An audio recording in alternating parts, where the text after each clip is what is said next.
So some believers, not, I'm going to step on some toes again on this one, but and that's another one that I don't know if I mentioned that earlier. Matt doesn't do Hanukkah, and I think I've celebrated once, like maybe it was like 10 years ago. There's a couple that me and my wife used to live near, and we went once because they celebrate it every year. And so this John 10 is a passage that people point to say, "See, Messiah kept Hanukkah. We should too." So let's read a little context, see if that's the case. We're going to start in John 10 and read through 23. Truly, truly, I say to you, he who does not enter through the door into the sheepfold, but climbs up by another way, that one is a thief and a robber. But he who enters through the door is the shepherd of the sheep. The doorkeeper opens for him, and the sheep hear his voice, and he calls his own sheep by name and leads them out. And when he has brought out his own sheep, he goes before them, and the sheep follow him, because they know his voice, and they shall by no means follow a stranger, but shall flee from him, because they do not know the voice of strangers. Yeshua used this figure of speech, which he did quite often, but they did not know what he had been saying to them. Yeshua therefore said to them again, truly, truly, I say to you, I am the door of the sheep. All who come before me are thieves and robbers, but the sheep did not hear them. I am the door. Whoever enters through me, he shall be saved, and shall go in and shall go out and find pasture.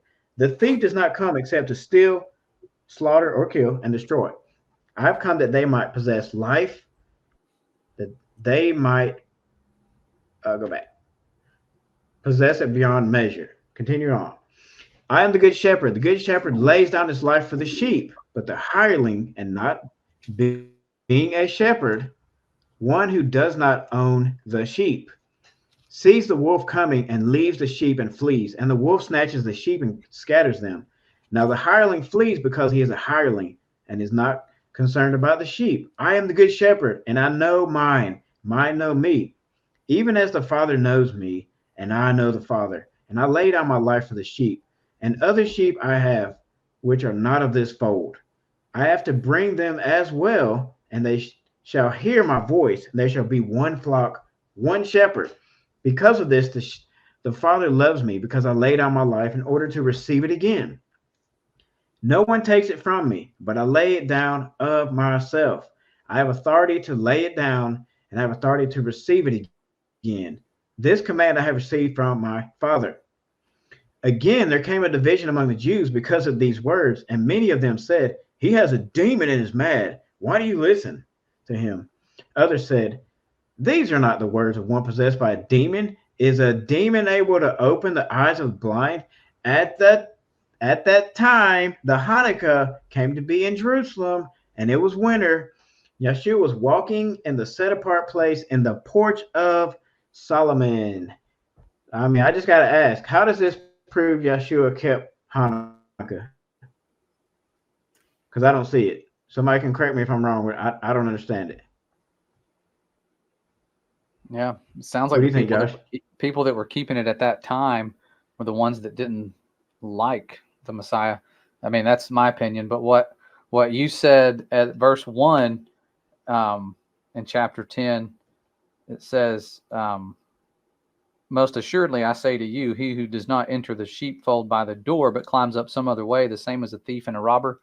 Maybe that's why Santa goes up some other way. He goes up through the chimney. Think about that. When you were reading that, that's what I was picturing. He said, if somebody comes up another way, he's a thief and a robber. He comes in like a thief in the Oh, night. man. You know what I mean? And Yeshua says he returns it's gonna be like a thief in the night.